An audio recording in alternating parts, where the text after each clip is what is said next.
ओम साई राम, जय साई राम। मैं शीतल दिल्ली से आज आपको अपना एक एक्सपीरियंस शेयर करने वाली हूँ। जैसे कि आप सब जानते हैं कि गीता दीदी जो है हर महीने शिरडी जाती हैं। कभी एक बार जाती हैं, कभी 2 बार जाती हैं, कभी तो बार बार भी चली जाती हैं। तो ऐसे ही अक्टूबर को जब बाबा का समाधि दिवस था 15 अक्टूबर को, तो उन्हें शिरडी जाना था। तो उन्होंने शायद अपने साईं गीता चैनल पर, ग्रुप पर ये भी कहा था कि जिसको भी अपनी अरदास भेजनी है वो भेज देना। तो मैंने भी सोचा कि मैं अपनी अरदास साईं बाबा के पास भेजूंगी दीदी के थ्रू।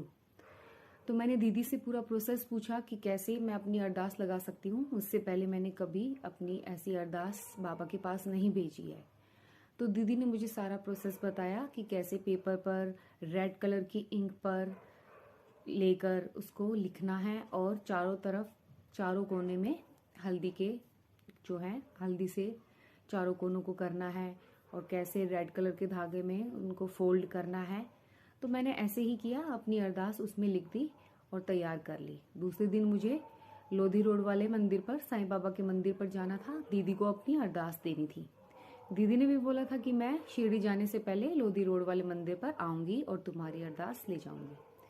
तो मैं मंदिर चली गई, लेकिन देखा, दीदी का वेट किया, दीदी नहीं आई। दीदी शायद वहीं से ही सीधा शिरडी निकल गई थी। हो सकता है उनके पास इतना टाइम ना हो या आने का। तो मैंने वेट किया, लेकिन मुझे थोड़ा सा फील हुआ कि दीदी नहीं आई और मेरी जो अरदास है वो शिरडी तक नहीं पहुंच पाई। लेकिन फिर मैंने सोचा कोई बात नहीं, जो ये लोधी रोड वाला मंदिर है ये भी शिरडी से कम नहीं है। मैं अपनी अरदास बाबा को यही बॉक्स में डाल देती हूँ। उस टाइम पे मंदिर में अंदर जाना अलाउड नहीं था, मंदिर बंद था। तो बाहर बॉक्स में से ही, दान पात्र में ही सब दान पात्र में अपना जो भी दान देना है वो डालते थे। तो मैंने उस दान पात्र में ही अपनी अरदास को डाल दिया। तो 3 महीने के अंदर बाबा ने वो मेरी अरदास पूरी कर दी। वो अरदास थी कि मेरे छोटे भाई की शादी हो जाए और किसी अच्छी लड़की से हो जाए। जैसे कि अगर आपने मेरे पहले एक्सपीरियंस देखे हैं तो मैंने बताया है कि मई में मैंने अपनी मदर को खो दिया था। तो उसके बाद से हमें अपने छोटे भाई की टेंशन थी, उसकी शादी की टेंशन थी कि किसी तरह उसकी शादी हो जाए और अच्छी लड़की से हो जाए।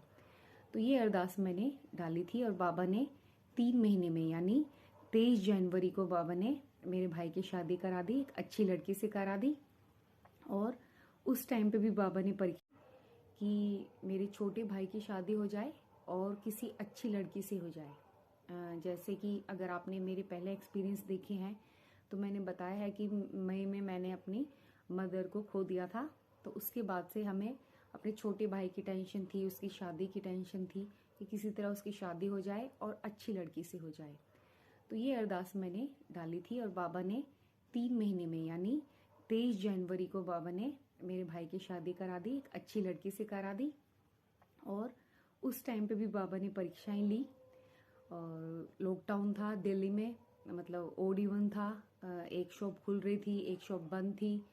तो शॉपिंग करनी थी हमें, लेकिन फिर भी बाबा ने, दिक्कतें आई लेकिन फिर भी बाबा ने सारी परेशानी दूर कर दी और सारी शॉपिंग वगैरह जो भी तैयारियां थी सारी बाबा ने टाइम से करा दी। और हमारी एक अच्छी सी भाभी आ गई। और सबसे चौंकाने वाली बात और सबसे बड़ी बात यह है, जो मेरी भाभी आई है वो भी साईं की भक्त हैं। इससे बड़ा चमत्कार और क्या हो सकता है बाबा? आप कितने बड़े हो बाबा, कितने महान हो बाबा आप, कि किसी साईं भक्त को ही हमारे घर में भेजा है। उन्होंने कहा कि चल तेरे पास जो तेरी भाभी भेजता हूँ वो भी साईं भक्त ही भेजता हूँ। तो ये साईं बाबा का ही चमत्कार है ना। देखो कि इन्होंने अपनी ही भक्त को हमारे घर में भाभी बनाकर भेज दिया। तो मैं गीता दीदी का थैंक यू कहना चाहती हूँ कि उनके थ्रू मैं अपने एक्सपीरियंस शेयर कर सकती हूँ।